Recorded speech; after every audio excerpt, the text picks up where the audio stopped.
All right, welcome inside episode 52 of Breaking Bats, presented by Not For Long Media. My name is Justin Ayers, and I'm joined, as always, by my co-host, my good buddy. It is Ryan Ripken. Ryan, it's great to see you back here. We've been doing a lot of stuff, you and I, here lately. We did an interview that we have coming up here later with former Richie Shaffer, which is so much fun. But episode 52 is the CC Sabathia episode, and as an Orioles fan, I don't have fond memories of CC Sabathia. But I'm curious, what stands out to you when you think about good old CC? Well, Justin, thanks for welcoming back. I'm glad we can continue our duo again. Just glad to be filling in for Brian.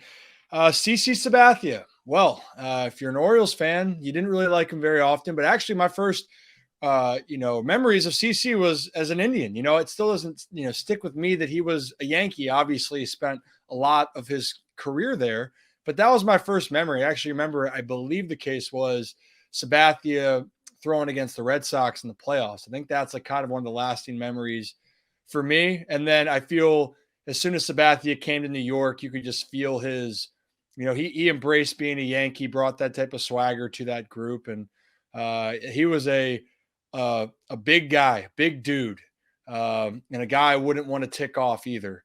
But I enjoyed seeing him compete, just not tearing up the Orioles. Didn't he break Nick Markakis' hand with a pitch? I think. You know what? I'm gonna have to go back and look at that. We might have to get the tape out on that, Justin. But there was definitely no love lost with that for his time playing with the Yankees versus the Orioles. Even though the rivalry wasn't obviously the same, there was a bitterness, during those years with Yanks and Orioles. It's always a little bit more bitter with New York. Aha. September of 2012. That was before the playoffs, and I remember being just vehemently against CC in that time frame, because I'm like, you broke the hand of our most productive hitter going into the playoffs, and then 2012 ALDS, he just absolutely shoved it down our throats. So those Double are my whammy. CCs. Yeah, it wasn't great, but episode 52, it was gonna be a CC Sabathia episode. A lot of great stuff this week. But before we get to all of that, this episode is brought to you by our friends over at Som Sleep. Are you having trouble getting enough sleep at night? Because Som Sleep has you covered. Som Sleep has the scientifically advanced Som snack, has ingredients that are naturally found in your body, like GABA, magnesium, and melatonin. Sleep is the best form of recovery, and it has helped people everywhere take their game to the next level. All you have to do is drink one serving just 30 minutes before bed, and your body will naturally calm itself down. Wake up feeling refreshed and ready to conquer the day with Som Sleep. Go to getsom.com, click shop, and enter the code BATS, BATS, at checkout for 10% off of your entire order. All right, in the news category this week, we have, sticking with the Orioles theme, we have a former Oriole has finally found a 2-year home. We are, of course, referring to Trey Mancini, 2 years, $14 million with the Chicago Cubs, opt out after 2023 if he gets 350 plate appearances. Kind of a surprising move for the Cubs, who had just went out and signed our other good buddy, Eric Hosmer. What do you think about the fit with Trey in Chicago? I'm just happy to see him, one, get a good sized contract, and two, just, on a team that's on the come up. Yeah. First off, Trey is, no matter where he went, even if Trey went to New York, I don't think anyone can have anything bad to say about him, because that's just how much respect. And that's even there's strong words for me saying going to the Yankees or another division rival. But that's just what Trey meant to, the community in the region, the city of Baltimore. I am really happy he got a multi-year deal. Getting a 2-year, $14 million deal, right? That was the parameters right now. And obviously, so it's great to see him, a lot of his hard work, pay off into a multi-year contract. The fit is interesting, obviously, especially with Hosmer, but because of the way things have changed now in Major League Baseball, Trey's value, can rise a little bit, because he can be allowed to, I feel like I'm about to blank here, but DH is staying, correct? Mm-hmm. And Yeah. both sides. So I was just making sure. It's kind of having those moments. I apologize. I was told Justin before, just, it's been a zoo of a day for me. And so I'm glad I'm getting my thoughts out right now of, about all this. Anyway, back to what matters. Trey Mancini. I think with the DH now being in the National League, it helps him, because Hosmer being there, it just seems like that's going to be a platoon. But with the DH role, it's going to allow Trey the flexibility. And I think the cool thing is the Cubs have put together a roster of kind of I don't want to say they're cast-offs, because they're not. they're not cast-offs at all, but they're guys on their team that have extreme potential that have, underperformed recently. If we're talking about Hosmer's kind of been on the downswing, Bellinger, right? Is Yeah. so you're looking at that. And then Trey had a rough stat line after going to Houston, and especially in the playoffs. Obviously, he's had some great years, but so you see this group of guys that has a lot of experience. So I'm excited for him on that front, and I think the Cubs are going to be an interesting team to watch to see how this whole thing unfolds. Absolutely. Yeah. When I first saw the Chicago Cubs, you're right. I thought the same things you did, where I'm like, well, they do have the DH, and Trey can play the corner outfield when needed, but you don't necessarily want him playing 150 games in the corners. But the Cubs, though, I mean, the Cubs have come a long way since their 2022, where they had 74 wins. I mean, the list of guys they added is incredible this offseason. Very, very busy for the Chicago Cubs. Dansby Swanson, Trey, Bellinger, Jamison Tyons, Drew Smyly, Hosmer, Tucker Barnhart, and Brad Boxberger. These are all guys that the Cubs went out and acquired this offseason. It's going to be a whole new look for the Cubs in 2023. Do you think that they've made enough moves to, I don't want to say, because, the NL, and especially with the third wild card, it's going to be hard to fight for that. Brian told me on this podcast, he reminded me, because I was like, the Cubs could maybe get that third wild card. I'm like, well, the Padres are good, like the Phillies, the NL, basically the entire NL East except for the Nats and Marlins is good. But what do you think about the Cubs' competitiveness level heading into 2023? Well, like I was saying, those other pieces. So I talked about guys where people are looking for that rebound. Then you talk about guys at the Cubs, the big sign of Dansby Swanson. That is massive. That is a huge upgrade to their infield. And I don't think it's far-fetched to think that they can't fight for a wild card position. But you do look at the National League, and to start the season, would you pencil them in as being a wild card team right now? I'd say no. However, you saw how the Cubs kind of were finishing last year. They had a very disappointing season, overall, but they did finish strong. And now you have this group of guys coming in that can make some noise. Now, I'm not expecting them to win the division, but it's really going to be just like any team. How can you start out of the gate? And if the Cubs can get off to a decent enough start to stay in the race and let some of their guys get hot, the Cubs could hang around and find their way into the postseason again.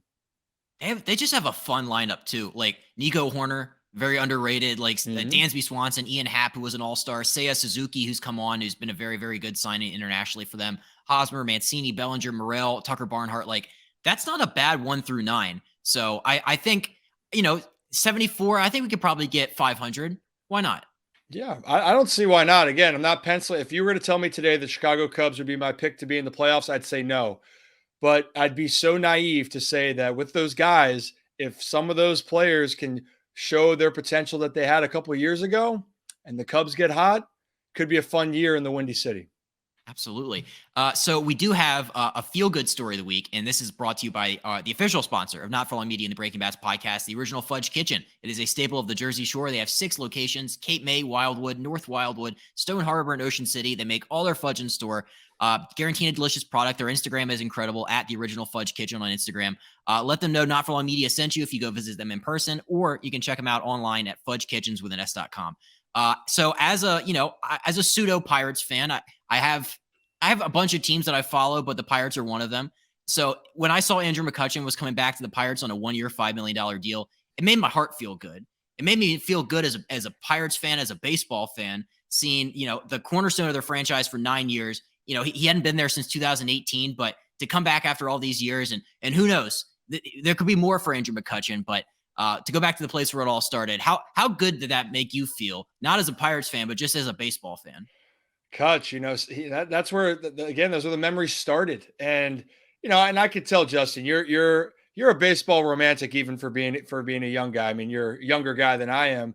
And it's so cool to see how much you appreciate guys and where they came from to start their careers. And I felt the same way. I mean, those are the memories that you saw. And he brought kind of that energy to the Pirates at a time where, when the Pirates were, playing good baseball, and that was fun. And he brought that excitement, that energy, that feeling that fans love to watch, and to see it kind of come full circle. And even seeing some of these great players, whether now it's slowing down or, coming towards the end, go back to some of their, where they started former teams. I look at Albert Pujols, last year coming back, it's different. We're not expecting the Pirates to do well on like what the Cardinals team has aspirations for, but Cutch back to the Pirates is a great feel good story, and I hope that Pirates fans can really appreciate seeing one of their favorite players return home. Absolutely. And you're right. I am a baseball romantic. I love the storylines. I love the personal aspect of Major League Baseball. It's the greatest. It's the greatest thing ever. So, but for McCutchen, it's cool though, because I read this great article talking about how, after they traded him back in 2018, he still kept tabs on his former club. I think he might have named his son Steel after the Steel City. He's, he might not have played for the Pirates for a while, but you can always feel he was a Pirate at heart. And him and the owner, Bob Nutting, they would always like text back and forth. And it was actually the owner, Bob Nutting, who went to the general manager, Ben Cherington, was like, hey, Andrew McCutchen, let's bring him back. There really wasn't any resistance to bringing him back. Although you can make the argument against the Pirates bringing him back just in the sense that like he could delay some of these outfield prospects that they have getting playing time. But the flip side of that is like, it's Andrew McCutchen, like the locker room presence, the ticket sales, which probably are going to go through the roof now. And just, all the intangibles that he brings, like, I feel like that's worth it in and of itself. Oh yeah, it's a leadership quality too, and he's all the things he's accomplished. When you can bring someone back that has been he went through a span of 5 straight seasons of being an all-star. 5 straight seasons of being an all-star and being the guy who really, some of these guys and the Pirates are, some of these young players throughout the league probably looked up to him. And now you can see him on a day-to-day basis and he can provide that leadership. And I think also the really cool part, and I think this is another part to think of, McCutchen came up, I was looking it up. He was 22 when he debuted with the Pirates. And so when you're that young, I mean, he spent up until he was 31 years old, he spent 10 years with the team. And so that was such a, he probably, that's why he, feels so close with the city. We forget sometimes, even though when you look at athletes, you're going through different phases of your life. And McCutchen spent a huge portion of a monster time of his life that monster's the wrong word, but he spent such a important part of his life. And he was growing as not only as a person, but a man, as a teammate, as a player. So I love it. I love it. I hope the best for him. And I hope it can bring a little bit of jolt and maybe hurry the process up for the Pirates rebuild. All right. And last but not least, before we get to our interview with Richie Shaffer for this week, we have, instead of a top 5, we're taking a look at some of the free agents that are still available that we're surprised about, that we think should already have found a home, that we think are deserving of finding a new home for 2023. I have 4 of them. That's not to say there's not more, but we're starting with Jurickson Profar on Brian's Padres. This guy's durable. Like first of all, he played 152 games last year. He could play a multitude of positions, all the outfield spots. I know they had him mostly in left last year in San Diego. Came up as an infielder there for so long. 3.1 WAR. It's not too shabby for somebody that's still available in the free agent market. I look at teams that like are looking for outfield help, and I'm just like, how does Jurickson Profar not have a job? You would think that would be an easy one, but thoughts on Profar? Well, that's the thing too, and he had 15 bombs last year, and so that versatility, we talked about it so much in the past, how much value that will be. I mean, he's going to sign with the team, and I think when you looked at some of the other guys that were falling into place in the bigger names, it was kind of the construction, and now teams are trying to figure out how their lineups stack up, and that might, honestly, it's probably going to be closer to spring training, would be my guess.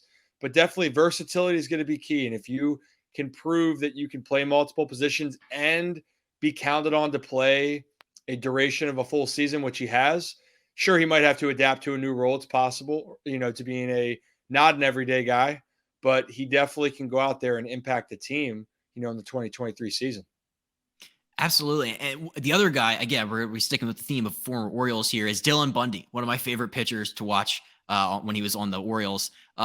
This is a guy who doesn't walk anybody, 93rd percentile for walk percentage in last year, 29 starts. Like, this guy is young. He's going into his age 30 season. Like, the number is 8-8 with a 4.89, might not jump off the page, but like, if you're looking for a reliable 4th, 5th starter, like, you could do a lot worse than signing Dylan Bundy to your team. Yeah, I mean, and that's the thing. He gave you 20 in the last 2 years. He's given you 52 games, 48 starts, and whether that's going to be a team that they think that's a contending team or a team that wants to eat innings, however you want to look at it, I think that a team is going to find value with him. But again, he's had an up and down last few years. There's no getting around that. But a team eventually is, because to have a guy that can go out and give you some innings and help out your ball club, it can give you a ton of options. And I mean, the Orioles have been a prime example. If you've been watching in the last couple of years, they've signed guys like Matt Harvey, who they were hoping to eat up innings and then maybe end up being a trade piece if things worked out. Obviously, it didn't work out for Harvey, but Bundy has that same upside of, if he doesn't go to a contending team and a team signs him and he plays well, that team could flip him, at the trade deadline for someone of value moving forward. And in 2020, was 9th in Cy Young voting. That's like, 6-3 with a 3.29 in 2020 for the LA Angels. It's pretty good. Again, he just holds a place in my heart because he's a former Oriole. And always, we talked about this earlier. You are just such a romantic, and I love that you have a loyalty to your guys. Did you play with Dylan Bundy at all? I did not, but I remember Bundy coming out of high school, because I believe I was going to look at this. I think he was maybe the year above me, or it was 2011. Yep. So he's the year above me, but I remember hearing all these things about him, just as far as his talent. And, and I think it was some of his workouts I saw at the time. And I was like, man, this guy is going to be a stud. Injuries derailed him as far as what made him so special with his velocity. But, still being able to overcome those and be able to have I know people to look at the numbers and can go, well, that's not being dominant or successful. You've been in the big leagues since 2016 consistently. It's hard to sustain up there, and he's been sustaining, which is great to see. Absolutely. The next pitcher, again, I don't know how this guy hasn't signed with a team. You talk about all the people that need like good starting pitching, like Michael Wacha. Yeah. Like wins and losses, like you could love wins and losses, you could hate them, but 11-2 is 11-2. So, I mean, that's in a 3.32 ERA to boot there on the Red Sox there, pitching in the AL East. So, I've heard the Orioles are interested in Michael Wacha. I hope that comes to fruition. But to have somebody that's, again, I come from the thinking that like wins and losses aren't like the end all be all, but they can paint a pretty good picture. Yeah, I think, well, it looks nice. I'll tell you what, it makes you feel even better. It makes you feel more confident when you have more wins than losses. And in this case, when there's such a discrepancy between the wins and losses. But the bigger thing for me is his ERA, the ERA being what it was and being at a 3.32 ERA shows you that, I mean, that's really solid. And what we talk about usually as a team, if you're starting pitchers, every outing, what your goal is if you can go 6 innings and allow 3 or less, that's your goal. And obviously that's not going to happen all the time, but that's what you strive to go out and do. And for Wacha's ERA for the entire season to be right at that threshold, that's what you want. And I think a lot of teams, I'm surprised he hasn't been signed. I really am. And maybe it's just trying to wait things out, but Wacha can be a guy that can definitely help solidify, bring leadership, and can be an arm that can really make a difference for a team, and could be one of the sneakier best signings depending on how the year shapes up. I mean, like the Orioles and Jordan Lyles, like that was a name that like a lot of people didn't think would be leading their staff in most like statistical pitching categories. But like, who's to say that like Wacha can't be a guy like that goes to a team and just like, has quietly under the radar again, just like great. And this is a former all-star, like in St. Louis. I remember when he was coming up, he was like the best pitcher. Like he's a great pitching prospect and great pitcher at the time. It was just like, yeah, this is a guy I want. This is a guy I want on the Orioles. So I want to keep that on there. For first round pick in the 2012 draft out of A&M. So Michael Wacha definitely needs to find a team. The last one, stop me if you've heard this one before, but he was an Oriole. It's Zach Britton, still a free agent. I know the injuries have kind of derailed him the last couple of years. He had to have a reconstruction of his ligament. He had to have a Tommy John procedure. Like he pitched a little bit in September, then they had to put him back on the shelf. Talking about when he was on the Yankees, but and this is a guy. Hopefully the velocity comes back. Hopefully the arm gets stronger. But if it does, like this is, I mean, he's for like a 5-year stretch, he was like one of the best relief pitchers in baseball. I mean, he was one of the most dominant. He was one of the most dominant relievers over that stretch. And again, when you're looking at what he brought to the Orioles during that run, that 5-year run that we have talked about, again, he was the guy. 15 and 16 specifically being that guy, all-star. He had 47 saves in 16. Now, look, he's not the same. He moved to a different role when he went to New York, and you have different arms. So that changes. And now fighting through injuries and now being 35 years old, it's a lot different. But I think the encouraging part is that if his arm can be healthy, if he can keep that deception, and maybe he loses a little bit of velo, because it's a guy that could be close and touching more close to 100, but he doesn't have to be that. But his stuff naturally has so much sink and so much movement down. If he can keep that and get his arm healthy, we were just talking about it off the air. I mean, a little reunion, maybe with Buck Showalter, if there's a confidence. I mean, Zach Britton, a guy, if he's fully healthy, can definitely make an impact in the bullpen. Right. Yeah. The days of him being the best closer in baseball are probably over. But I mean, like, it wasn't that long ago. Like 2020 wasn't that long ago. He had a 1.89 ERA for the New York Yankees. So this is, yeah, I really hope he goes back to them, or he goes back with Buck Showalter on the Mets now. But again, for the storylines. But yeah, I had, again, so many fond memories. That 2016 season, nobody could hit him. Nobody could hit him. If he told them what pitch he was about to throw, they couldn't hit it. It was so much fun. Well, that's the thing of a great player, great pitcher. And I looked at it, and again, this is why Mariano Rivera goes down as being the greatest closer, is because you knew what he was going to throw. You knew he was going to throw a cutter. Zach Britton was like, you knew what his pitch was. It was going to be that sinker that he had so much movement on that you were going to have so much trouble with. And that was a pitch, even if you knew it was coming, hitters really struggled to get to. So it's a testament to him, and seeing how pitchers, the longevity of pitchers, it can go either way. Hopefully, if Zach can get things cleaned up and can be healthy, he can be an asset for a team. I know we're talking about these 4 guys, and I'm saying the same thing, but it's true. Veterans and being around the game, you never really know what they can bring to you during the season. If they can be some of that, of what a shell of themselves, it's going to make a difference down, especially as the 2023 season carries on. It's the best. All right, so we have our interview for this week. It's with former first-round pick by the Tampa Bay Rays. It is Richie Shaffer. This is an interview that Ryan and I taped last night. It's a great conversation. Ryan, when you think back to your conversation with Richie, is there anything that stands out, or just like how much fun was it getting to pick the brain of somebody who, like I said, first-round draft pick, his MLB career, he's a lot shorter than he would have wanted it to be, but the work that he's doing now and the content he's creating it's so much fun to see. Well, I think outside of the whole baseball component of what he's done with his career, but I think we always neglect the mental side of ourselves, and it's not just in baseball; it's in life.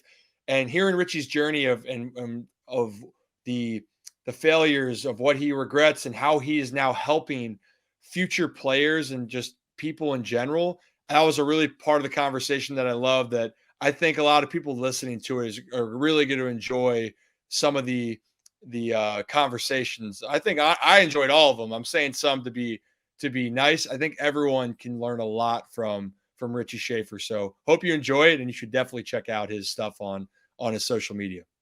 Absolutely. His TikTok is crushing it. Like, that's how I found him. Yeah. I mean, it's like this guy pulls in 500,000 views on the regular. It feels like it's so much fun to see. But before we get to Richie, we have 2 last quick words. We want to give a shout out to friend of the podcast, our sponsor, Actions Over Words. It's an apparel brand with the mission of encouraging people to use their actions instead of their words. It's a great company. They donate $5 from every sale to different charities around the world. So visit them at actionsoverwordsapparel.com and use N4L promo code for 10% off of your entire order. And last but not least, we'd be remiss if we didn't talk about the Not For Long Media family of podcasts. Tons of great content. The Colin Thompson Show is firing on all cylinders. Other great shows include 2 Girls, 1 League, and then Odd G's with Harry Mays and Jason Martinez. I almost switched them around. I'm sure those guys would get a kick out of it. But with that all being said, here is the man himself, Richie Shaffer. All right, so joining us this week on Breaking Bats, we have Richie Shaffer. He is a former first-round pick by the Tampa in 2012. Killing it in the content game now, following all his social media. His TikTok is insane. So, Richie, it's so glad to have you on here. Thank you so much for coming on. Yeah, I appreciate it, guys. Thanks a lot. So we have a lot of cool stuff. I went back and I did my research and I read all this fun stuff about you. I wanted to take it back though to the draft because a first round pick. I mean, everybody who plays the game, collegiately or high school, they dream about being that first round draft pick. And you were in 2012 by the race. Just like how special was that for you, and like how good did it feel after all the work you put in to have your name called in the first round? Yeah, man, it was awesome. The crazy part about it is I look back like 10 years ago when that happened, 11 years ago now, and I was such a different person mentally then that like I don't think I fully appreciated how like sweet it was at the time. Like I was just a cocky little turd, and I'm like, obviously I drafted the first round. I'm the best. Like why not? I'm gonna play for 20 years and be the greatest player ever. So like in the moment, I don't think I appreciated like how cool it was. And I look back on it now, I'm like, that was amazing. I can't believe that actually happened, right? But like all throughout high school. So in the high school draft, I got a call prior to the draft because it was 09, the CBA was different and the rules were a lot different or whatever. And so I got a call prior to the draft saying like, hey, if we take you at pick 13 with the X amount of dollars, like, would you go? And I said no. And so then basically they're like, okay. And then everyone moved on and I got kind of priced out. I priced myself out of the draft. So at the time I went to college having turned down like a lot of money, like life-changing money for an 18-year-old kid. And so I look at it now, I'm like 31. I'm like, oh my gosh, like how did I not feel this crazy pressure in that moment? Because I'd feel a crazy pressure right now if I did that. But like when you're young and dumb and naive, you're just like, yeah, it's all gonna work out. Why not? Like so that I think that part of being young and naive is a huge benefit to that. And then there was a level of like delusional arrogance I had too, which like really did not set in until I got humbled much later in my career. Dang. I read something that like you said that if you would have went to pro ball directly out of high school, that you said you weren't ready for a variety of reasons. And then it was a much better situation for you, just like personally and maybe like physically and mentally, just like going into college. Just like take me back to that period, and can you kind of talk to me a little bit more about like why you feel like high school wouldn't have been the best thing for you if you would have signed? I think it was like 25th round. Yeah. So I mean, that's actually a perfect segue. So yeah, I ended up getting technically drafted in the 25th round, but had I would have went, it would have gone to Cincinnati, I think, in the first round. And I'm a big believer that like if your gut is telling you something, you got to listen. And my gut was just like, I'm not ready for this. And for someone who was like as delusionally confident as I was, to have even that sliver of doubt to me was like a big red flag. It's like, not only was the baseball intimidating, but the lifestyle was intimidating. And I was one of these kids that grew up like I was the baseball like 24/7 kid. You know what I mean? I was like the 8-year-old taking batting practice like at midnight with like my hands bleeding, right? Like I was that kind of kid. And so like I just didn't feel like I was prepared to like be a full-blown adult in the real world and handle all of my real life issues. And so I was like, and plus I really did want to go to college. That was something that was really important to me. And I had a really strong commitment to Clemson. I was all in, really bought in. At the time, Clemson was like crushing it in college baseball. They were about to be on the come up. They just had a cool new coach. And so I was like really looking forward to that. And I just think I was intimidated by not just the baseball, but everything that came with it. And I personally think I made a really good decision. I think pro ball would have chewed me up and spit me out at high school. I really would have. I would have lasted 2 years, 3 years. That's interesting to me and fascinating because I, similar situation where I had an opportunity to go out of high school, not to the status of you where you had an idea of how much, money you were going to make being that young of a kid. But I think we see so much in this industry, so many guys where it's exciting, it's enticing, especially if you're the All-American, you got all these great schools looking at you and you're hearing about how great you are at 17 and 18 years old. But you're right. People don't know how to handle that going in. And that element then kind of leading into it, when you got to pro ball and you saw some of the younger kids, I felt the same way, but I'm sure you did as well, there's a maturity level of trying to understand how to be a professional. Mm-hmm. And that takes time also with finding yourself. And it sounds like for you, it's safe to say you went to Clemson to find out more about who Richie Shaffer was. Yeah. Yeah. I mean, I think that's a great point. The other piece to it too is like when I got to pro ball, I realized that to your point of learning how to be a professional, I struggled with it even as I played for a long time, of like the individualistic mindset of pro ball of like, this is just about your numbers, man. Like in the minor leagues, it's just about getting your hits, driving and runs, hitting homers, doing whatever. Like it doesn't matter at all if the team wins, like not at all. And so I really struggle with that because I was a big like rah, captain the team. Like we're going to go win the game. I don't care if I go 0 for 4 with 4 punchies kind of guy. And like when I transitioned from college into Pro Bowl with that, like that took me a really long time to figure that out, for instance, and really just like, how do I do this in a way that like keeps that competitiveness because I know I'm going to need it if I eventually get to the big leagues, but also how do I do it in a way that's like, bro, this is your job, this is your career. You got to go like be a pro. And I think it just would have amplified and made everything worse if I came out of high school because I wouldn't have had those 3 years to kind of develop and mature, just from like a total maturity standpoint to understand that like, these guys, like it doesn't matter if, we're on a 10-game winning streak if you're 0 for 25, bro. Like that's not a good thing. Like you gotta perform to move up. That's really all it is. Yeah. Well, and I look back at that because that's a thing that's probably the most drastic thing from college to professional baseball is the difference in mindset of when you go to college, if you go to a big program, Clemson, obviously on the uprise, but I mean, I spent a little time in South Carolina. All the other big programs, they want to develop players, but at the end of the day, they got to win. Yeah. Winning matters first and foremost. You got to go out there and perform as a team. Everything else is secondary. Doesn't matter how it gets done. I mean, you're playing in Pro Bowl and you're playing 140 games, and you're sitting there and going, it's, maybe you've already played 90 games and your team is not playing for anything. And even if you make the playoffs, doesn't matter in the grand scheme of things. No. But did you always find it easier than when you're in college? I know you said you had your struggles, but I always felt it was easier to play on a team when your mindset was focused on winning first. Because 100%. I feel like if you focus on trying to win the game, you're naturally going to play better. But if you're in August and you're playing and your team's 20-some games out of first and you're just trying to make it day by day, it's a completely different mindset going to the plate each and every day or each and every at bat.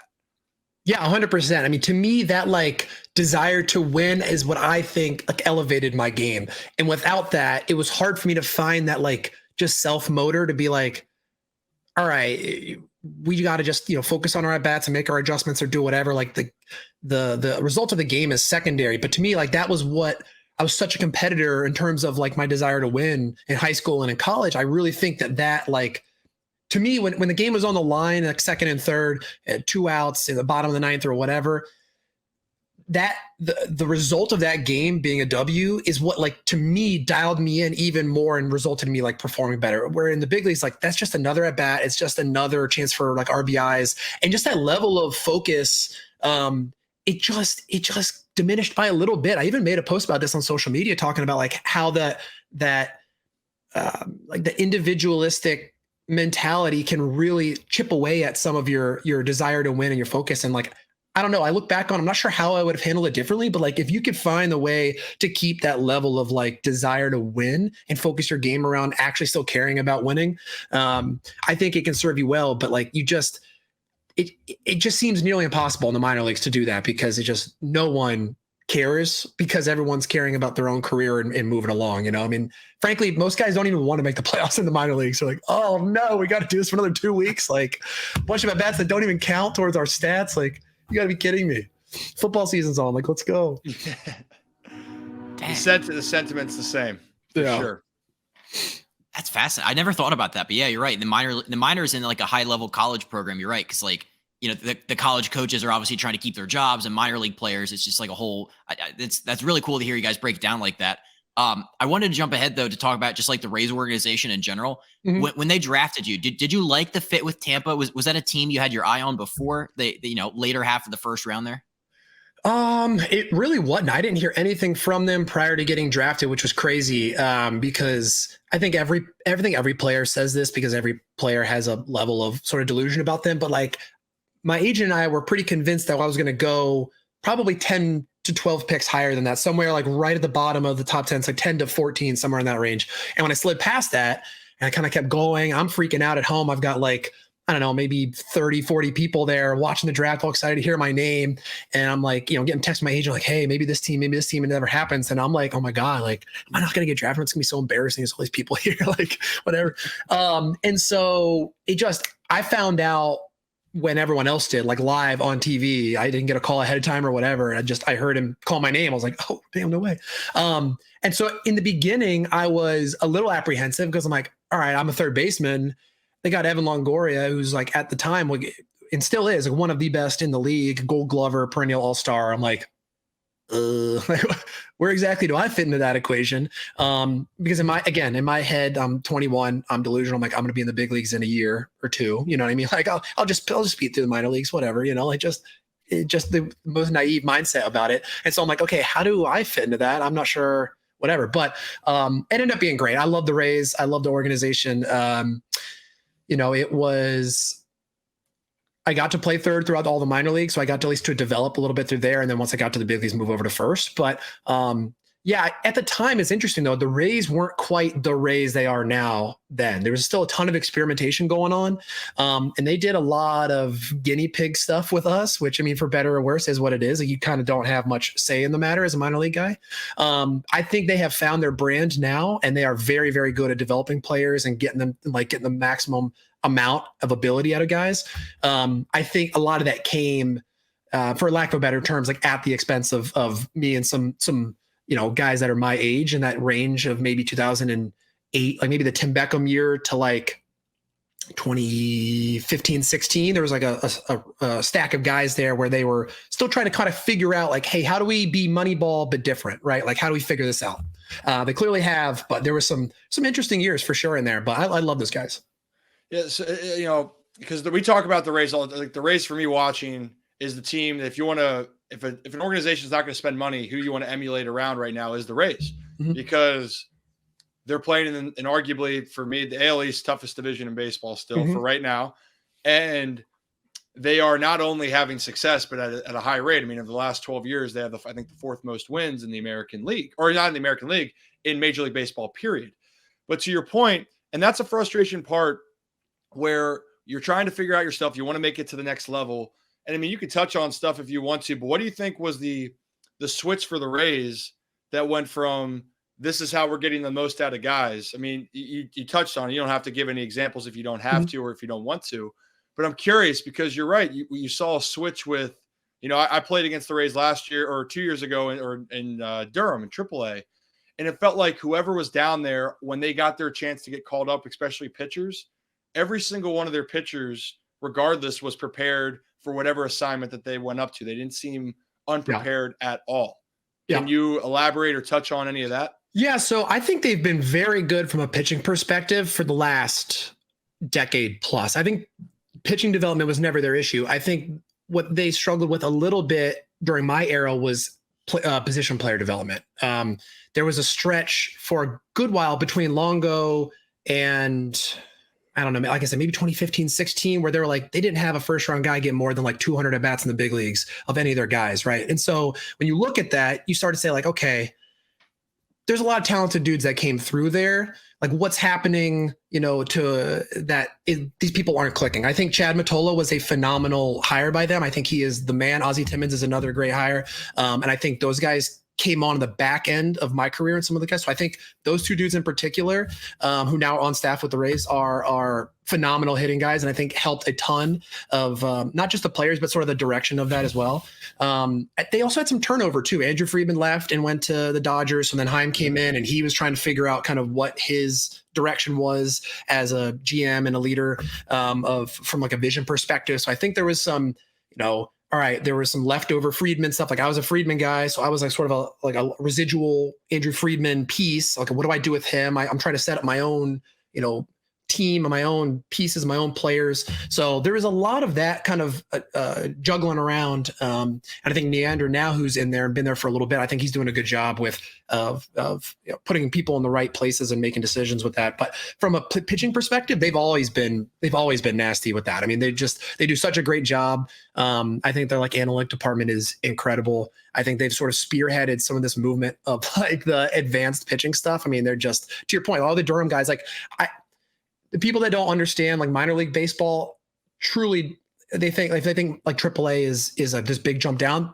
The Durham Bulls pitching staff for the Tampa Bay Rays every year could probably just plug and play with any bullpen in the big leagues. Like they are always nasty. They've got just like a stable of horses every single year down there. It is unbelievable who they have. It's crazy.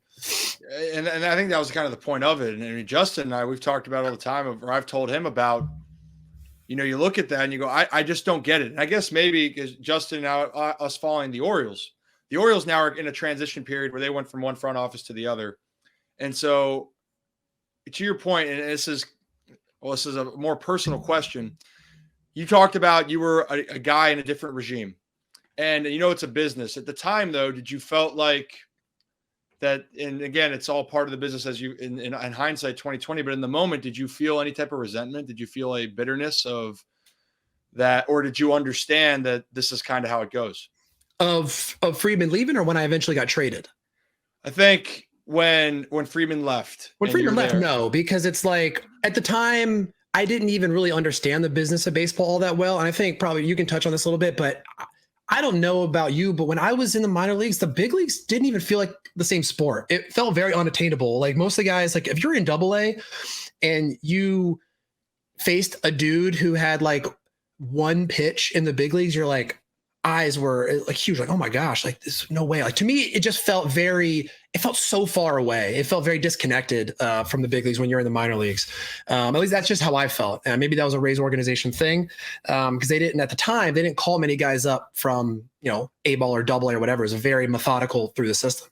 And so I didn't have any resentment to that because it didn't seem like it was something that mattered to me at the time. I can only say these things in hindsight, looking back on my career, that like, okay, like this is probably what happened. In the moment, I'm just like, whatever, I'm just going to go ball out and do my thing, whatever. And I even ended up having a really good year. That was 2015, maybe. I think when 2014 off season, 2015 was the year that Heim, I think, was his first year. And that was my best year. So that's the year that I crushed it and finally made it to the big leagues and do all that stuff. So I didn't think much of it at the time, but I look back on it now and be like, okay, like why did it feel like my leash was so short? And that is probably inevitably what a piece of it, at least. Yeah. You mentioned Chaim Bloom, and one of my favorite videos that you made on your TikTok and Instagram was just like a story about playing the outfield for the first time. And I'd love for you to kind of expand on that, because I was watching, I was like, I just find it hard to believe that, corner infielder, they, at no point before that they had never tested you out in the outfield with, power hitting right-handed hitter. Like that never was a thing before Tampa. No. I mean, I played third base all throughout the minor leagues. And then in high school, beyond that, I was like shortstop pitcher. You know what I mean? I pitched a ton in high school to the point where I thought about going to pro ball as a pitcher. So I was like shortstop, third base pitcher, never played the outfield, not like little league or whatever. I mean, I was like coach's son growing up in little league. So I was playing shortstop, right? I mean, just, that was who I was, right? It just, you can't knock, what your past is or whatever, but I never played outfield. And so, I mean, I didn't power shag. I didn't do any of that stuff because I was I really wanted to be a good third baseman. I mean, like Ryan, we talked about this before. My favorite player growing up was Cal. So like, I wanted to be like a third baseman. That's what I always like dreamed up wanting, like grew up wanting to be that dude, like that staple of a franchise third baseman. And so I was very much like, no, I'm not doing anything else. I want to play third, whatever. And so then eventually when they're like, all right, bro, you're not going to get to the big leagues at third, you need to go play some first. Eventually I was like, okay, that's fine. I can do that. But if it's going to get me to the big leagues, sure. But I kind of resisted a lot of that. And then, that story where like I'm in Texas and Grady Sizemore was starting in right. And I went and pinch hit for him when they brought in Jake Diekman. That was a fun at bat. That was an easy strikeout for him. And then I probably just would have, like, they probably just would have put another dude out there in the outfield, but they were kind of scrambling around. And Cash looks at me, he's like, Shafe, you ever played outfield? And without missing a step, I'm like, yeah, of course. I've never played outfield. And then he's like, all right, you're going to right. I'm like, heck yeah. So I lean over to my buddy Mikey Motzak. I was like, bro, like, can I get your glove? He's like, yeah, sure. So I use Mikey's glove and I run out to right. And I'm looking out there. I'm like, oh shit, I don't know what I'm doing. So I looked at KK and I'm like, hey man, like I'm gonna stand right here. You just get whatever you like, just call everything. I don't want to catch a ball. You just literally call everything. And this was at the old Texas Stadium. And so they had the old scoreboard, like way like straight up. So I'm looking like straight up as if I'm looking up a skyscraper. It was just, that was probably my first like welcome to the big leagues moment, because I was just a fish out of water out there. And when you're in the outfield, the stadium looks so massive. I don't know what I'm doing. Prince Fielder hits like a 10,000 foot fly ball to me. I somehow like infielder catch it with two hands. It's just, but I did it, you know, and it's fine. We're good. And then I ended up playing outfield all of 2017 and 18. And yeah, so it was a funny story. Well, yeah, that's, you know, I love hearing that, because I feel like a lot of guys, I was the same way as far, well, being a lefty, there's only so much I could do. It was, you know, you would never aspire to be a first baseman. If you could play other positions, you could play outfield. But for me, it was either play first, play outfield, or pitch. Versatility in this game, you know, is that something though, with the mindset, if you're telling younger players and people in general, because you've seen it firsthand. Yes, if you're a stud, they're going to keep you at one position, right? If you're going to bang and you're going to hit some balls and you're going to do your thing, they'll let you play wherever. But if not, the versatility part is going to get you in the lineup.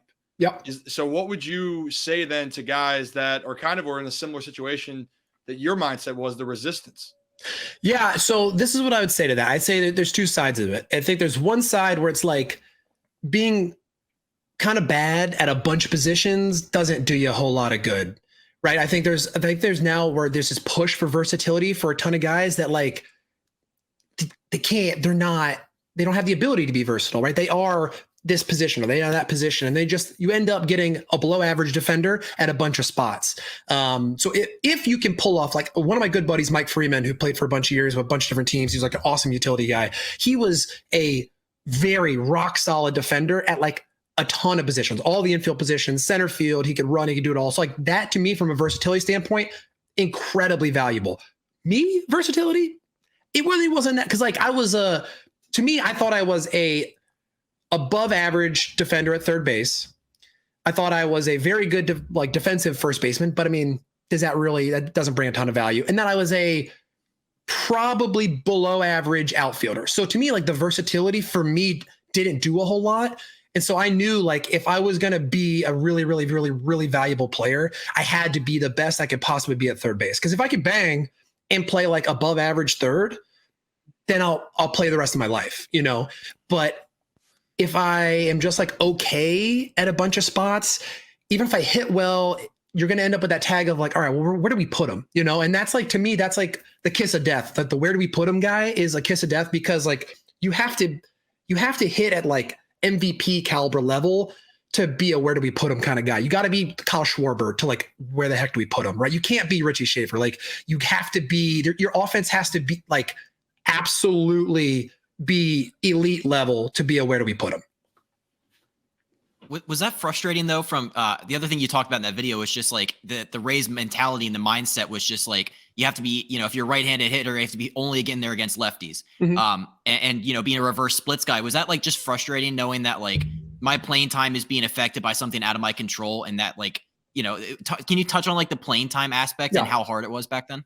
Yeah, it was really tough. You know, I mean, and that was, I haven't used to that. I never came off the bench, never pinched hit or anything. So that was a big switch of like going to not only making the jump from the minor leagues to the big leagues, but then also going to the big leagues and then coming off the bench. And then when you're coming off the bench, you're not just coming off the bench, you're coming off the bench in like high pressure, late leverage situations against the best lefties in the world, right? So it's like, okay, maybe you think righties hit lefties better, but righties don't hit that lefty better. No one hits that lefty, right? Like no one hits Andrew Miller. No one hits Zach Britton. No one hits Aroldis Chapman. Like those aren't like good reverse splits, or those aren't good like splits. Like they're just the best pitchers in the world. And so that's kind of what I was talking about a little bit with the guinea pig stuff that they were doing. There was a lot of experimentation that they were doing. They've really calmed down with that. In terms of the mid-game, like full hockey like line changes. I mean, we'd have times where like, you know, they'd start a righty, so we'd have the lefty starting lineup in, and then they'd bring in a lefty, and we would do like, it really felt like an entire lineup shift with the exception of Longo and KK, where you're bringing like a whole new team to come in to face this lefty. And you're just, you know, when you're getting one or two at bats, it's really difficult to try to build that level of consistency and that level of groove.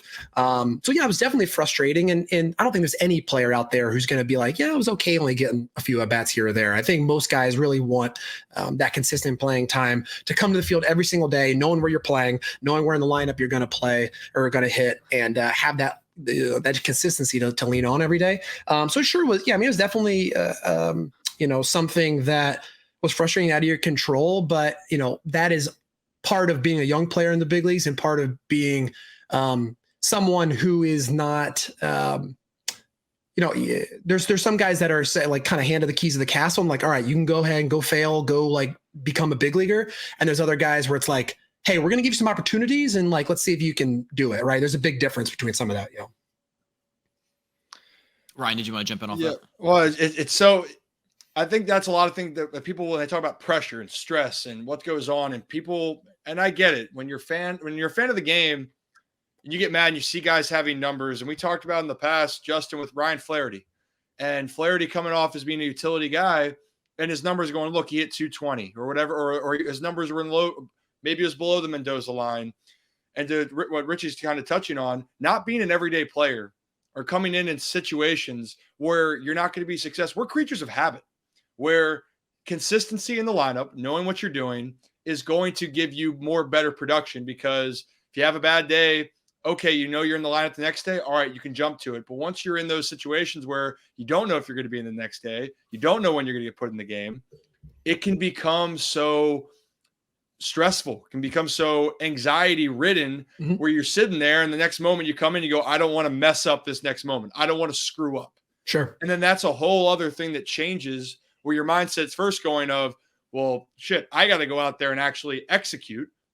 And now you're having other doubts about, well, how do I do that when I don't feel good? So I guess to lead to that point, Richie, we talked about it. It was stressful, but then what did you have to tell yourself in those moments? Like it's tough. What did you specifically tell yourself? Well, I did a terrible job of it, if I'm being completely honest. And it's a reason why I didn't stick. I mean, I did a horrible job. And so, not to segue into like some of the stuff that I'm doing right now, but I look back on my career and I realized that was my absolute downfall, was the mental side about like, I didn't handle those situations well. I fell into all the trappings of what you just described. I mean, he's like, okay, I'm getting a pinch hit. This might be my only at bat for 4 days. Like, I got to get a hit right here. Well, that's like the worst mindset ever, right? You can't get a hit with that type of pressure and that type of mentality, right? Like it's so, I did a really poor job of handling that stress and just understanding what my role was and defining what success was going to be for me. And I think I had a very perverted, very skewed like perception of how I was going to try to establish myself as a big league player. And that inevitably is the reason why I didn't, because I just didn't handle those scenarios correctly. And it's a bummer, right? I mean, because you work hard, you want to do all those things, and I can look back on it with a clear head now and realize that was the thing. But in the moment, you're scrambling. I'm 24 years old. I'm trying to figure out like, how I break through, and I'm like right here at the doorstep of like everything I could ever want in my life, and not getting all the opportunities I want, but getting some, right? Like you didn't get no opportunities. You had opportunities. If you can just get a clutch hit right here, if you can just hit a homer right here, and you just do something like just this one thing, right? Like that level of just that extra bit of pressure is enough to really break down your approach and just get you out of everything that made you successful and got you there in the first place. That's fascinating. So on this podcast, we've had the current Rays mental skills coach, Justin Sua, on here, and he talked all about the things that you were mentioning. Did anything like that exist when you were on the Rays, or did they invest in that side of the game at all? Yeah, we had mental skills coaches and everything. And I worked with them a few times here and there. The reason that I became so dedicated to it afterwards is because I did work with them, and they're phenomenal human beings, and I love them. They were great, and they truly wanted to help, and they had some methods I think could help. But I think there was a piece missing that was like directly related and directly applicable to baseball that was missing, right? So there's like, it's not just about the skills to handle like general stress. It's like, okay, even if you do calm yourself down in the moment when you're in the batter's box, like, all right, so what exactly is our approach going to be after that? So there's this level of like hitting coach plus mental coach combination that I kind of wanted to fill, where it's like, all right, there's a lot of stuff mentally that you need to do before you're in the box to put yourself in the right mindset to be an elite hitter. And the mental skills guys can help you with that. But then once you do get in the box, there's a lot of the hitting coach stuff that needs to be in there that, some of the mental skills guys just didn't have because they didn't play baseball. So it's like really difficult to kind of talk about, the different types of pitches to expect in the different, leverage situations and the different counts. And, how are we tracking the ball? What are we looking at? How are we, reframing some of our negative thoughts, all these types of things that like hitting coaches have to deal with. How do we kind of combine those two to make something that are applicable and actually give players tangible methods to have your mental skill set be a tool in the box and not just some like auxiliary piece to your game. How does that all relate to the work you're doing now? You touched on, the six tool athlete, I think is what it's called. How does that based off of your experiences in your playing career, how are you able to shape that into what you're doing now?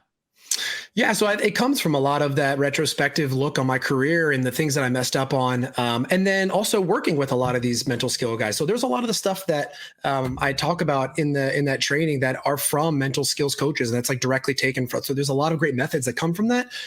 My piece was just adding on the baseball experience and the knowledge to that. So what I looked at, it was like, I want to take what we do in the cage, right? We have a routine in the cage every day. Say you're a guy that you take 20 balls off the tee, then you do your front toss, then you do your short overhead, then you do a machine, then you do curve balls or whatever. And that's your day. Like, how do we take that and build that from a mental perspective? And how do we actually create a system to have a consistent mind? Because that, to me, the best players in the world are just consistent mentally. They're not like the best in the world or worst. They're just consistent. Every single day, they're the same dude. And they get a little up and they get a little down, but they're right here all the time. I was like, I'm the greatest player of all time, or I'm the worst player of all time. There was like no in between for me. Is either like, I'm clearly going to the Hall of Fame, or it's like, I don't deserve to be on the baseball field. I'm the worst player ever. It's like, how do we get rid of these pits and valleys? How do we find consistency? And then how do we like wrap into approach to all of that in a way that's going to give us an advantage over, not only the pitcher, but, the other hitters that we're competing against. Ryan, did you want to jump in off that? Yeah, it's interesting, the ups and downs, the peaks and valleys, the mental battle with yourself. Because I was the same way. I mean, I grew up with the pressures of one, I got so frustrated as a kid being compared to my dad. Sure. Of course. I can imagine. I got so frustrated with how that was all going to be and how to handle the issues, right? So I understand that completely. And then as a player, I felt every time, and baseball is already hard enough, right? How many, we fail 70% of the time. And I say this all the time. What profession do you fail 70% of the time and you were the best possibly in the world at what you do, or one of the best? Right. Like when you think about that, like holy shirts and pants, like that, like blew my mind, but I couldn't understand that because in the moment you think that you need to be successful. Like you need to go up there and you need to get a hit every time, or you got to have a good at bat, or you at least have to feel good when you do it. And there's so many of those that you don't, and I was the same way. And when you get and then I just remember it's that other voice in your head, and you can be your worst enemy. I was my worst enemy each day. It's you play into the thoughts. So for yourself, and this is the hindsight, because I'm doing it with it myself. What if you could go back and tell yourself at, when these things became at the peak for you, where it were overwhelming, what would be maybe one piece or two pieces of advice to set it, like what would be those words that you would tell yourself, a younger you? Yeah. So I think the number one thing I would tell myself, and one thing I tell a lot of guys, is just zoom out. Right? Zoom out. I think as baseball players, we get so focused on the short-term results, right? We think we're in a slump and we're 0 for 8 or something, 0 for 10. Is that really a slump, or is that just a recency bias, right? Like zoom out. What are you for your last 20? What are you for your last 30? Like zoom out until you are good again, and then realize that this is just a blip in the radar. And like you're going to get, so if you do 100 at bats and you're 28 for 100, you're hitting 280, you're doing pretty well. But if you're 0 for your last 10, you're going to feel terrible. If you're hitting 280, you're feeling good. It's just a matter of like flipping your perspective and flipping the script and reframing some of those thoughts. Because if you're in the middle of the season, you're going to go get another 100 at bats, right? So why are these 10 at bats more important than the next 100? They're not. This is the only thing we can remember. We have this short-term memory, and it's this double-edged sword, because we need short-term memory to forget about all the strikeouts and all the bad stuff we have. But that short-term memory also stops us from thinking about our season and our career from a holistic perspective and being like, dude, we are good players. We just didn't get a hit in these 10 at bats. Like fast forward from a week from now and we're 5 for 10, like, are we all of a sudden a different player than we were today? No, absolutely not. It's the recency bias of what we're talking about. So zoom out is one of the huge concepts that I talk about a lot. It's like, how do we find a way to not put so much emphasis on the current at bats and think about more emphasis of like this longevity and this like long-term perspective of our at bats. I think that really helps settle you and reframe you, because I was a big guy of like, if I didn't get a hit in like 10 at bats, I was like changing my stance. You know what I mean? Like if I didn't get a hit in 10 at bats, I'm like choking up on the bat. I'm like moving a little bit. I'm like stepping back. Like I was like doing some weird stuff. And I'm like, just relax, man. Give yourself some time, because this guy at bat 11 is going to throw you a cookie. You're going to hit it out of the yard. Now you're 1 for your last 1 and you're going to go on a tear. Right. So like just zoom out. So that's number 1. Number 2 would be this concept I call like reframing. So basically, anytime that you have an initial reaction to something, you can't control that initial reaction, but you can control the framing of that reaction. So if you swing a miss and you hit a sky ball to the infield and you're like, oh, like how did I miss that? You can't control that. It's like a gut reaction. Those are not things that you can control. But as you're rounding first, you do have the ability, now that you're conscious of it, to like flip that around and be like, dude, I just missed that. I just missed, like, same exact words, different inflection, different meaning. To me, though, like that is huge, because even if you're lying to yourself a little bit, that constant reinforcement of the same words with a different meaning to them, all they do is they build what I call this like this foundation of small wins to where you're going to build your building blocks of good confidence on. So like all your small wins are like, ooh, do I just miss that? Or like, that was a great take, 0-2, or whatever it may be. You frame it in a way that is like a win for you, even if you got out, so that now when you hit that double in the gap, you have something to build it on top of, versus what most of us do is we just dig ourselves this giant hole. And then when we have a big win, we try to get back to neutral, right? We have nothing that we're like, that creates this foundation that stops us from going down, and then we can build on top of. So to me, that reframing and building of these small wins is one of the keys to maintaining consistent confidence. So I can relate especially to that one. The zooming out, it's interesting how you worded that. Because I've thought about that in some capacity, but not to that extent. When you expand your mind and you change your perspective, things are always going to look better. It's like the more glass half full method. The reframing thing, I remember the best that I ever felt was when I started journaling my at-bats, journaling everything that happened. And even if I didn't have a good day, there'd be something positive out of each at-bat that I would write. Yep. And even on the day when if I'd go 0 for 4 with 4 punchies, which is, we know you want to just, the moment you feel like, for me, the Inner Harbor is in Baltimore. So I always say to Justin, I'm going to jump into the harbor. Makes me want to jump into the harbor. Right. But then I even wrote down on my piece of paper for that day, it just wrote, tomorrow's a new day. Tomorrow's the day where you figure it out. Yeah. Or tomorrow it comes back. And so that's just really cool to hear, because I think that's the hardest thing. People have such an expectation of what you want to accomplish, and you're so hard on yourself that you put so much pressure that you don't celebrate the little things that you do, because the reality is, not just like everything in life, we're not perfect. And in baseball, that's the sport where you really are never going to be close to perfect ever.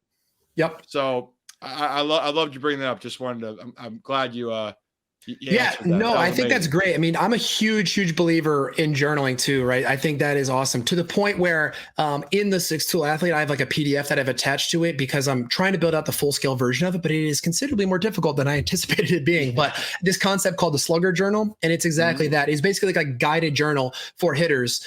So you're not just staring at a blank page and don't know what to do. And it basically like breaks down. It's like you give yourself a grade of like, okay, how was my mental game today? Here are like the 5 stages of my mental game today: pre-game, pre-at-bat, mid-at-bat, post-at-bat, post-game. How was I during all of those? What did I do right? What did I do wrong? Whatever. Did I stick with my approach? Did my approach work? Yes or no? What were my small wins? All that kind of stuff, right? And it gives you just like this guided version of your ability to get all of your wins out of you, put them on paper, put them in stone so you can remember them and consistently refresh them and kind of get that level of consistency and confidence back in you. And then even what I do is I put a little trash can icon in the corner, and I say basically you just like scribble through that, and that's you just throwing away all the BS. We don't care about it, right? Like you can't do anything about it. You struck out horribly, whatever. You throw it away. You move on to the next day. We keep all this good stuff up here.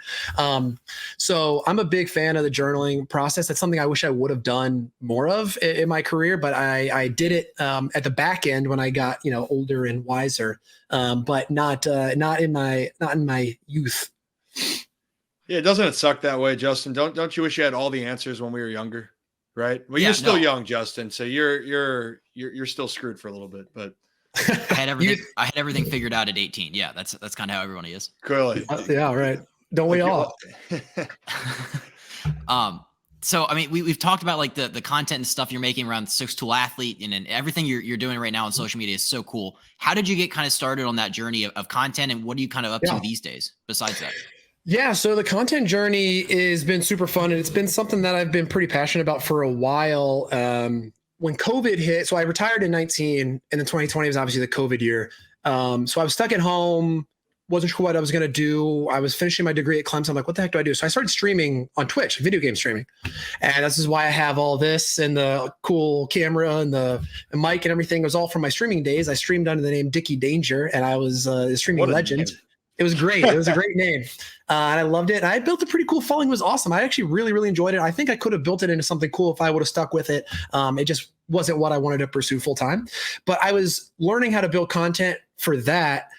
So then when I looked at the baseball landscape, and I have a very entrepreneurial business type of mind, I'm always trying to figure out like, okay, like what is this next challenge going to be now that baseball's done? I have to pour myself into something. I work a day job, but like, okay, what's going to be mine? Like, what's going to be something that I tackle? And so I looked around, I'm like, all right, what are my skill sets?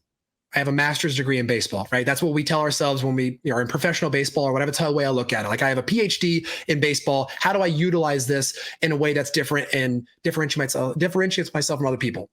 I don't want to talk about hitting mechanics because frankly, I don't know if you're familiar with hitting mechanic social media, but it's the most toxic place on the internet. It's horrible. Like, don't ever go there. If you ever wanted to stay away from it, it's horrible.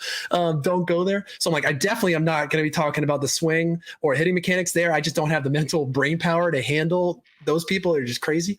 So just don't go there. So I'm like, okay, how do we still help hitters? What am I going to do? I'm like, well, my career is basically ended because I couldn't figure out how to like make my mind an asset for me. Let's talk about that. So I dug in and did so much research and learning, and that's kind of where it came from. And then I also, just from the business side, I also knew that like building an audience was first and foremost the most important thing to any endeavor you're going to do. I model a lot after like Mr. Beast and some of these guys that like they build audiences around one thing. And then once you do that, you can do whatever you want. So my thing is like, all right, let's build an audience. Who are the people that are going to listen to me right now? And it's baseball fans and baseball players. So let's get all of them. Let's do really fun, cool stuff that like makes baseball fun. Number one, makes them want to follow me because the other baseball content out there is, just the same old. Like, how do we differentiate a little bit? And then once you do that, all right, now once we have an audience of people that trust you and you've shown that you care about them and want to deliver them cool stuff, now what do we do with it, right? So that's the stage I'm at right now where I've got some cool stuff in the works that I'm hoping to try to deploy here. I don't know if I can pull it off. It's pretty ambitious and kind of scares the crap out of me, but that to me is a good thing, right? So... Yeah, I mean, Ryan, that's the transition from baseball to media is something. I mean, you could probably touch on that too. Well, yeah, I'm a little bit further behind you on doing that, but the same concept. What can you provide to someone that can be resourceful? And in some cases, it can just be an outlet. Some cases, it can be that you can give great perspective. So it's awesome to see what you're doing and what you're focusing on. Because I will say this, and I think this isn't even like baseball related. I think we can all agree. Life, whatever you do, you're gonna find yourself stressed out. You're gonna find yourself doubting yourself. You're gonna have yourself consistently figuring out what works for you. And the mind for most people, it's I don't want to say it's not valued as much to others. And I think that's something, as the quicker you can figure that out, the better off you're going to be. Sure. And it's not that you're ever going to master that either, but I think so much we get caught up in what physically we can do better, especially in athletics, that you go work out, you physically get your reps in, you do everything you're supposed to do. And then you ignore the side that, because mentally, can you prepare yourself for a full season? Can you prepare yourself to fail so much? Can you be okay with failing? Can you be okay with being embarrassed? Right. And so I love what you're doing, and it's awesome. Yeah. And it's going to, for you, I know it's going to continue just to grow and skyrocket. I appreciate it, dude. Yeah, I say this all the time. I say your ceiling is your mental ceiling. It just truly is. Like wherever your mental ceiling is as a baseball player, that is your ceiling. So if your physical skills are way up here, your ceiling is here. That's where your ceiling is. If your physical skills are way down here, your mental ceiling's here. Your ceiling's still here, right? Like your mental ceiling is your ceiling because this game is so different than every other game because it is, or I should say, as a hitter, right? As a hitter, the game is based around failure, not success. And that is just not a concept that our brain as human beings can handle. So it's like whatever your mental game is, and you hit it on the head, it is very undervalued. So another piece of my content and my platform is to not only create fun, engaging, cool content and help players, but also to make sure that they understand the importance of this, right? Because I'm a firm believer if at a young age, if you can be even somewhat serious about improving this mental skill, you're going to just separate yourself so much. Like the guys that can create some of these mental systems and these skill sets at an early age, they're going to have such a huge advantage over everyone they play for a really long time. Like it's just such a weapon. And you just don't know what you don't know. And so to me, there is some importance in showing the younger audience of players of just how crucial this is.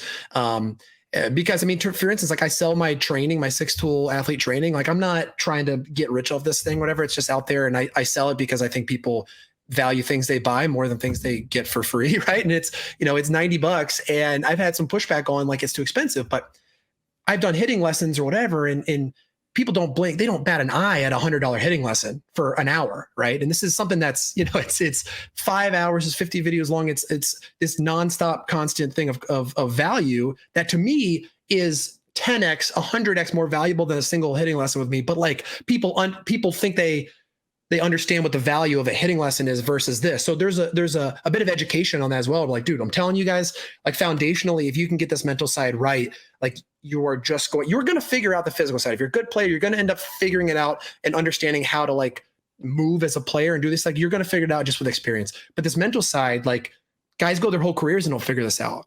I'm one of them, right? Like I figured it out when it was too late and I don't want that to happen to you. And so that's like this give back that I really want to try to do is like, preach to these guys like, dude, you have to figure this out if you want to like have the longest career you can have. I'm the same way. That's exactly how I felt. There's so many things that you look back that you wish you could change. And again, it's not just baseball. It's just anything in life. I think all of us can look back and go, I regret something. Sure. And I think the other part in baseball, and I've mentioned this to other people, and Richie, I know you've seen this. When people this is why, which is fascinating with me at the baseball. People talk about the physical specimens, quote unquote, for baseball, where there's all shapes and sizes, right? Mm-hmm. It's not saying where you don't have to be the most athletic guy in baseball. You have to have athletic talent. But I've seen guys that were so athletically gifted, so physically talented that never got close to the big leagues, that were way more talented than guys that played in the big leagues. And the guys that weren't as talented, and they'll just say, I worked really hard on perfecting what I could do, and I knew that I had to mentally be able to handle anything, take my lumps, and be prepared for that. And they go, I wasn't a 5-tool guy. Like, and I look back at the stories of like David Eckstein was a guy growing up for me, watching a guy that all he did was put in the work, still wasn't the most talented guy. But you could tell it was almost like a way he willed himself. And then you're going to tell me he's a more physically talented player than a 6'5", 240 beast that hits a ball 500 feet. Yep. And you see a guy that gets hot for 2 weeks and you think that's the greatest player in the world, but he can't sustain it. And why he can't sustain it? Because he mentally doesn't have the capability to make him be one of the best players. And last thing I'll say with that, and Richie, maybe you agree with this, when you are so physically talented that sometimes you're so talented that you get to the big leagues. And there are guys that do that. Naturally, we know that. Then there's the guys that don't have as much talent. They work so hard. The superstar players in Major League Baseball are the guys that are so physically talented, but then they also are so mentally locked into what they're doing. Yep. And if you have that combination, you can see what can happen. So I don't know if you agree with that, but I've seen that when I look at guys, when you go, well, there's a reason why even like some of the best players now are, it's just Justin Verlander to me. People can say whatever they want, but there's a reason why he's still having so much success as he's gotten older. He's physically was so talented, but mentally to be at that age and to shove like he has, that shows you how much he's worked on that side of the game. No, 100%. I mean, those are the superstars, right? The guys that have the physical tools and the mental side that mix together. Those are the stars, right? Those are the stars that last not just for a short stretch of time, but for 20 years, and they're the best players in the league, right? These are the guys that, are the Hall of Famers and the guys that, you hang their jerseys up at stadiums. Like if you have both those skill sets together, you dominate. It's funny though, because there is a subset of those guys that are so physically talented. They dominate for a really, really, really, really, really long time. And then they have a major setback, or they have a level of sustained failure that they're never used to. And now they're not equipped with the skills of like, whoa, hold on. Like, what do I do? Like, this is not before. And it kind of shatters the whole illusion of themselves because they were never this guy. Right. And so that's like, I have like these three types of confidence. And the first one is delusional confidence. And that's really what that is like a guy that has never struggled in their whole life. They have this false sense of invincibility. And when they have that level of failure and it breaks them, now they don't have any skill sets. They've never had to face adversity and figure out how to accomplish clawing the way back. And so the guys that are the absolute best are the guys that are elite physically, but then also have a mindset that is either a weapon for them and they are pretty dialed in, or they're just so cavalier and just sort of carefree with their mindset that no amount of failure can ever get to them. That's the frustrating part of those guys, where you meet them and they just like, whatever, it's okay. You know what I mean? Like, I'm just going to go rake tomorrow and just, they don't care in the world. They're just, it's no big deal. I'm over here sweating bullets over every pitch. Right. And they're just like, it's fine, whatever. So like, there's two sides to that, like elite mindset. And not everyone's going to be the same, but yeah, to your point. Yeah. Those are the guys that are the absolute very best. This has been so great to hear, and thank you so much for coming on here. I just had a couple quick, last fun questions for you, Richie. Yeah, go ahead. So I saw that you're actually an author, which I thought was really, really cool. What kind of inspired your love for sci-fi and writing? Yeah, so funny enough, it was journaling, right? So I was journaling after games. I was working with a mental skills coach, and it was like, I need to get all these thoughts out of my head. So I started journaling, and I was like, all right, well, I can only write about my feelings for so long. I need to start doing something a little more creative with my writing as a better outlet after games. And I'm a huge sci-fi nerd. I love aliens and space and all kind of stuff. And I had this nugget of an idea that I wanted to write. And so after games, I just started writing a page or two after every game on bus trips and whatever, without really any thought to it. I just was writing every day and didn't have an outline or a plan or anything. And I looked up at the end of the year and I had 400 pages written. I was like, oh, damn, this is kind of sweet. And then this was in 2017. And I had a really good buddy on the team who was a big reader. And so I'd have him just read my pages every other day. I'm like, what do you think? He's like, hey, it's pretty cool. Keep going. So, and then fast forward to 2020, again, when the world stopped and everything, when I was doing the streaming, I was like, all right, well, you should probably finish it, dude. You're never going to have a time like this in your life again, when you get to sit around and do nothing. So let's finish the book. Let's do it. So I edited it up, finished it. And it's called The Age of Earth. It's on Amazon. It's a sci-fi story about, the last 8 humans in existence that are essentially raised on an alien civilization, and sort of their backstory and the conspiracy around them.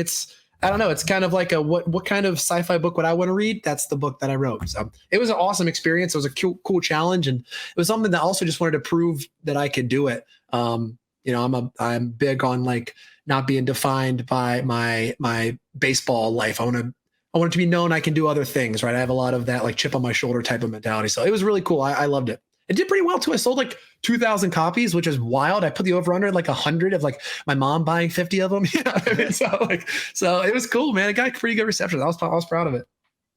I saw that on Amazon, and yeah, you're right. The reviews are almost entirely 5 stars. So yeah, that's well, so cool. Yeah, there's some fudging going on. I had a lot of my friends write reviews. So, but yeah, they're great. I had some of my people hey, give me a good review. They're good friends. Yeah, Great good friends. That's so cool. Yeah. So when you were a first round draft pick, did you treat yourself with any kind of big purchase? Nah, man. I was so conservative, dude. I bought a 2013 Jeep Grand Cherokee that I still drive to this day. I loved it. It was great. I still love it. It's the best car ever.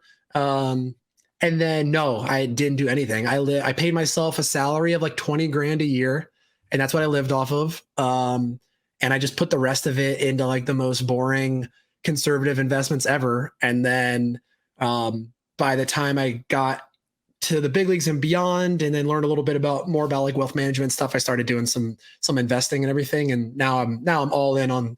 I got a whole startup world that I'm in on, and angel investing and everything. But no, in the beginning, I was like still eating ramen noodles and macaroni and cheese out of the craft cups, and that was it. I was terrified of losing my money. Yeah, terrified. That's smart. Yeah, I mean, you hear some guys, it's just like they go out and buy like the nicest like Escalade and all this other stuff. But yeah, I mean, that's shout out you. That's really cool to hear. Yeah, it was kind of cool. Part of me wishes I would have been a little more liberal with my expenditures, right? I wish I would have been a little, because there were some times where like, okay, this is what I'll say. I was so frugal with it to the point of my own career. Like I wish I would have spent $10,000 on a personal trainer in the off season, right? Like I just did stuff myself. Those are the things. I was so cheap and frugal that I didn't even invest money into my own career, which that to me was a mistake. And that was a mindset of like, don't spend anything because we're not making money. We got this chunk of change. We may never make a cent in our life again. Protect it at all costs. That was a very scarcity mindset. I wish I would have been like, dude, invest every penny you have into yourself. And then this way you're going to whatever. So that's the switch I wish I would have made. Not necessarily go buy Escalades, but more about like, dude, get a freaking chef to make you the best food you can possibly have, and go find a trainer and go to the best hitting coach in the world and pay him whatever he needs to make you the best player ever. Like I wish I would have spent money on that. Dang.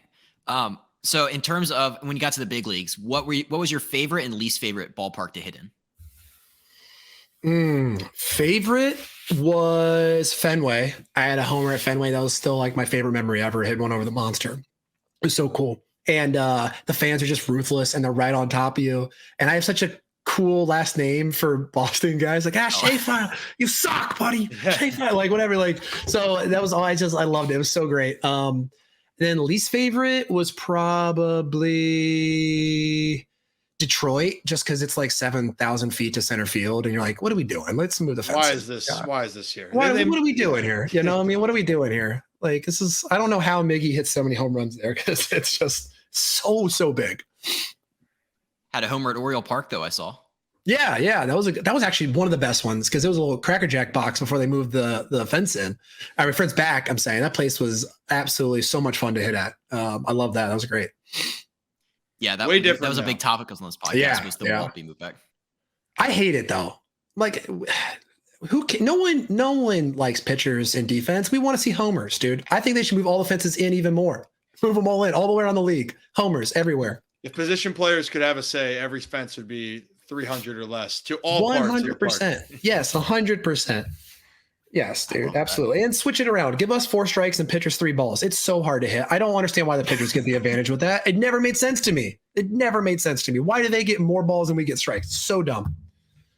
I like this outside of the box thinking though. Yeah. There's one of my favorite videos you did was just like, why have lineups? Just have like, 4 at bats you can pick and choose. Oh, that one triggered the baseball purist though. Oh boy, I'll tell you what, yeah. They were not happy about that one. I had a guy call me an effing idiot. I triggered the base, but I still thought it was a fun thought experiment, because it's like, and I don't think people understood the concept. The concept was you still have 9 innings and 27 outs, but everyone just has 4 capable at bats that the manager gets to pick and choose when they happen. And then once everyone gets 4, you don't have to all get 4, but like if everyone does get 4, then you earn a 5th at bat for everyone. If everyone gets those, then you get a 6th at bat, and you get to pick and choose. So this way, managers have to make a decision. Like, okay, it's the 3rd inning, and there's a guy on 3rd base. Like, do we use Trout or do we not use Trout? Do we try to save him? Do we not save him? I just think it makes like cool strategy. And I don't know, I thought it was a fun talking point, but apparently, God forbid, that, because I got some just absolutely insane comments on that thing. Oh my gosh. I know what you mean. I did one where it was like, if you had a starting 9, but it was just 9 of the exact same player playing all the positions at the same time. Yeah. And everybody's probably thinking like, oh, it's gotta be Ohtani. It was like, well, Bryce Harper used to pitch and he's played everywhere. So I was just like, why not have him? He's a better hitter than Ohtani. And then people up in arms. So we're not happy about that. Gotta love the social media commenters. You got to give them something to do all day. They're sitting around doing nothing. They got to do something all day. You hit the nail on the head. All right, I have two last ones for you. So Brian on this podcast, he told a story about playing third base at Tampa and Kevin Cash hitting him vicious line drives with this fungo. Yeah. Can you attest to that? Does that trigger any bad memories of third base in Tampa? Yeah, so I remember that and I commented on it. So Cashy wasn't the one that hit me ground balls. It was always Tom Foley, and he was lefty, and he would hit absolute scud missiles, but they were like lefty and in fading away all the time. And they'd always handcuff me. And like I was like the little like puppy dog following Longo around. I was like, hey man, can I take ground balls? So I was always like taking ground balls with him, and he's just like he just doesn't miss anything. And I'm over there just like playing goalie at hockey. Just like, why am I over here? This is dumb. But yeah, he would just hit missiles. And he would laugh at you too. He'd just laugh at you as he would handcuff you. And then he would hit he would also do this thing where he would throw the ball up and then make it look like he was hitting it to the glove side and then hook it and hit it to your backhand side. And he would just mess with you too as he was hitting missiles. I was just like, I'm like, I'm a rookie and I'm like just desperately trying to prove that I can play third base like in my practice ground balls. Like that's going to make any difference. And he was just trolling me the whole time, just absolutely messing with me. But he's great. I love Tom. He was the man. That's so funny. I knew when you commented on that, I was just like, I have to ask about that because that probably makes, the Tampa Bay defense, it is what it is. Like, in practice, you're getting missiles hit at you, but game speed, you're ready for it. Yeah. Oh yeah. They take it seriously. I mean, they are very they prepare you for sure. I mean, there's no doubt about that. There's a reason they're good defensively. And it's like, I don't know what's like on other teams in the big leagues. I've only played for Tampa in the big leagues, but I mean, there's no, soft four hoppers that you're just kind of candy hops. You're just lobbing it over to first. I mean, they're hitting as live as ground balls as they can give you. Yeah. I love that. All right. I just have one last question for you. What is the best piece of advice you've ever received? Oh man. On the spot. Yeah. The best piece of advice I ever received. I don't know, man. It's probably Longo told me one about how like the next at bat could be the one that turns everything around for you. And so like in his mind, every single at bat was like, this is the at bat that it's going to click. I'm going to become an MVP. This is the at bat that's like going to make my career. This is going to be like it was always this at bat's going to be, and then something that's the goal you want or whatever. He always had that mindset of like, this next at bat's going to be the one or whatever. And so to me, I look back on that now as the best piece of advice I ever received. I don't think I absorbed it in the moment. I think about it all the time. And so that's kind of what I talk about a good bit, but like this idea of like, we move forward, right? We move forward and we're always optimistic about the next opportunity and the next opportunity and the next opportunity. And we're not harping on the failures of the past. Those are just lessons to be applied to the next forward opportunity. So that's probably the best piece of advice that I ever received that I did not listen to. So yeah. Dang. Well, that's all I had, Ryan, unless you had any last things. No, I love it. I think you brought so much great stories, content, thoughts. I love what you're doing with the content. Keep that going. I appreciate it. And just appreciate you coming on to flatter us. No, thank you guys. This is awesome, man. I apologize if I rambled. I get very long-winded. I just love to talk all day long. You're passionate. I sit in this room all day and I don't talk to other humans. And I'm like, okay, I got people to talk to. Let's just get all my words out at once. I'm hitting here like editing TikTok videos. I talk to myself at a camera all day. I'm like, I get to talk to people. Let's talk to them. Yeah. Well, you got a lot of stuff up there. But this was great.